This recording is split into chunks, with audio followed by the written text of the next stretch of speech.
Port Charles is about to deliver one of its biggest twists in years, and it all centers on Britt Westbourne. General Hospital just dropped a clue that could completely rewrite her tragic storyline. It all started when Detective Joe Fitzpatrick had one of Britt's syringes tested in the lab. The result came back as saline, nothing more than salt water. When Joe pressed Lucas for an explanation, Lucas couldn't come up with one, since saline has no real medical purpose for someone in Britt's situation.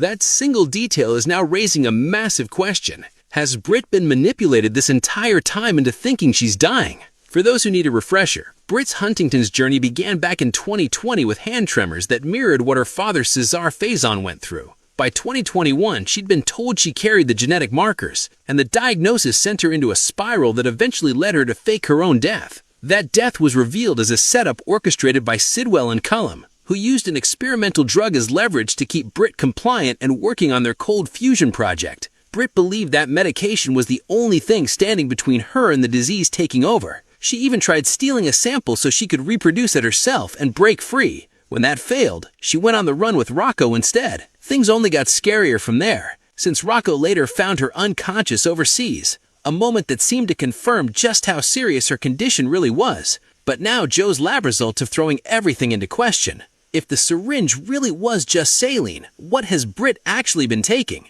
And who's been pulling the strings on her diagnosis the whole time?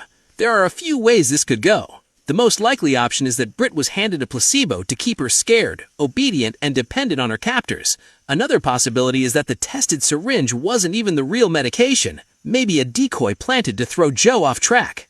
Either way, fans are now wondering if Britt's original diagnosis was ever legitimate in the first place. This theory has been building online for months, and it picked up serious steam after General Hospital's summer preview. The head writers tease that a huge revelation is coming that gives Britt a brand new lease on life. That language alone has fans convinced something major is about to drop. One thing is clear, General Hospital is setting up a reveal that could flip Britt's entire storyline on its head, and the truth about her health may be nothing like what viewers thought. Do you think Britt never had Huntington's at all? Drop your theories in the comments below.